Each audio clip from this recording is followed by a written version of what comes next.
English through Telugu. Telugu ద్వారా English నేర్చుకుందాం. ఈరోజు మనము అమ్మ, నాన్న. అమ్మ, నాన్న ఈ అంశాన్ని తీసుకొని దీని ద్వారా ఇంగ్లీష్ వొకాబులరీ నేర్చుకుంటూ అలాగే ఒక మెసేజ్ కూడా నేర్చుకుందాం. ఇదే సత్యం. ఇదే సత్యం. ఫ్రెండ్స్, వీడియోలోకి వెళ్ళే ముందు మీరు గనక మన ఛానల్ని మొదటిసారిగా చూస్తున్నట్లయితే సబ్స్క్రైబ్ చేసి బెల్ బటన్ మీద ట్యాప్ చేయండి. అమ్మ, నాన్న ఇద్దరు వ్యక్తులు కాదు. అంటే వాళ్ళిద్దరూ ఒకే వ్యక్తి అని మనం అర్థం చేసుకోవాలి. ఒకరు లేకుండా మరొకరు లేరు. అంటే అమ్మ లేకుండా నాన్న లేడు, నాన్న లేకుండా అమ్మ లేదు. అమ్మ మరియు నాన్న ప్రతి చోట ఉండేలా దేవుడు రూపొందించాడు. అందుకే అమ్మా నాన్న దేవుళ్ళు. అమ్మా నాన్న దగ్గర ఉన్నంత వరకు మనకు దేని విలువ అర్థం కాదు. అవి ఉన్నప్పుడు, వారు ఉన్నప్పుడు మనకు లోటు ఉండదు. వారికి అవసరమైనప్పుడు మనం ఎంత బాధ్యతగా ఉంటామో మనం చాలా అరుదుగా గ్రహిస్తాము. కారణం ఏమైనప్పటికీ అమ్మా నాన్నలను ఎప్పుడూ బాధ పెట్టవద్దు. కారణం ఏమైనప్పటికీ అమ్మా నాన్నలను ఎప్పుడూ బాధ పెట్టవద్దు. సమయం ఎప్పుడూ ఆగదు. ఇది గుర్తించవలసిన విషయం. పిల్లలు పెద్దయ్యాక అమ్మా నాన్నలు కావాలి. అందుకే సమయం ఎప్పుడు ఆగదు అని చెప్తాను. తిరిగి వృద్ధాప్యం కూడా తప్పనిసరి. కాలం ఎన్నో విషయాలను బోధిస్తుంది మరియు బలపరుస్తుంది. సో ఈ వాక్యాల్ని గమనించారు కదా, వీటిని మనము ఇంగ్లీష్లో ఎలా చెప్పాలో సులభంగా నేర్చుకుందాం. 1 by 1 sentence. Observe, please practice again and use in your daily conversation whenever they are needed.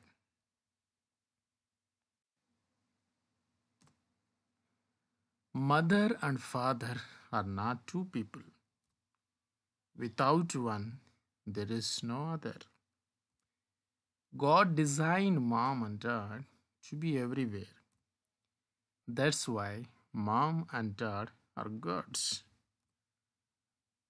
We don't understand the value of anything until we are with mom and dad. When they are present, we have no shortage. We rarely realize how responsible we are when they need us. Whatever the reason, never hurt the parents. Never hurt the parents. Hurt. Time never stops, which is something to acknowledge. Children must grow up and become mothers and fathers. Re-aging is also compulsory. Time teaches and reinforces many things. అమ్మా నాన్నలు ఇద్దరు వ్యక్తులు కాదు. అంటే అమ్మా నాన్న ఇద్దరు వ్యక్తులు కాదు. Mother and father are not two people. ఒకరు లేకుండా మరొకరు లేరు. Without one there is no other. ముందు వాక్యము తర్వాత వాక్యము చూస్తే మీకు మొదటి వాక్యం అర్థం అనేది తెలుస్తుంది. అమ్మ మరియు నాన్న ప్రతి చోట ఉండేలా దేవుడు రూపొందించాడు. God designed mom and dad to be everywhere. God designed mom and dad to be everywhere. దేవుడు అన్ని చోట్ల ఉండడం కోసం అమ్మ నాన్న సృష్టించాడు. ఓకే, అమ్మ మరియు నాన్న ప్రతి చోట ఉండేలా దేవుడు రూపొందించాడు. ఎందుకంటే దేవుడు ఉండాలి కాబట్టి. అందుకే అమ్మా నాన్న దేవుళ్ళు. That is why that's why mom and dad are gods. అమ్మ నాన్న దగ్గర ఉన్నంత వరకు మనకు దేని విలువ అర్థం కాదు. అమ్మ నాన్న వాళ్ళ దగ్గర మనం ఉన్నంత వరకు మనకు దేని విలువ అర్థం కాదు.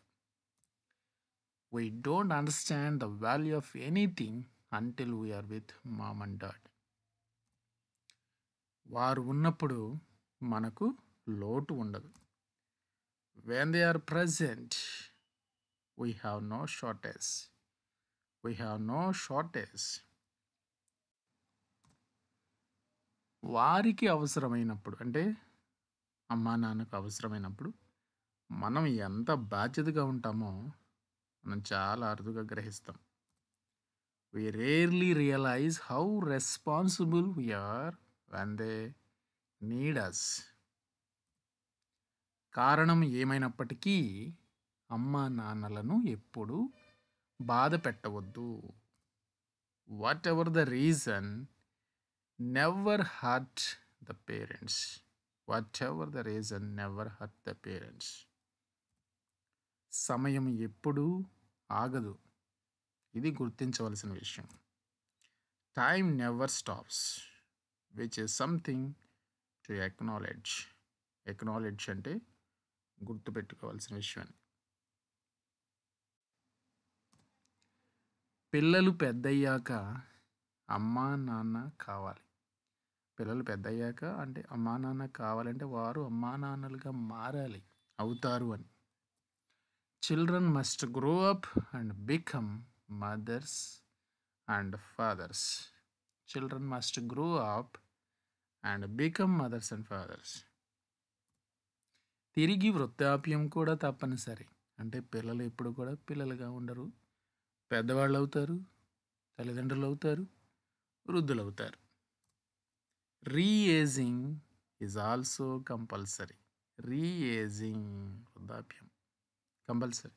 Nobody can stop. కాలం ఎన్నో విషయాలను బోధిస్తుంది మరియు బలపరుస్తుంది. కాలం ఈ విషయాలన్నిటినీ మనకు బోధిస్తుంది, మనం బలపడేలాగా చేస్తుందని. Time teachers and reinforces many things. Reinforces అంటే బలపరచడం. టైమ్ టీచర్స్, కాలం మనకు బోధిస్తుంది, అలాగే మనల్ని బలపరుస్తుంది. కాబట్టి ఈ విషయాల్ని గ్రహించి మనము దాని ప్రకారం నడుచుకునేలా చేస్తుంది అన్నమాట.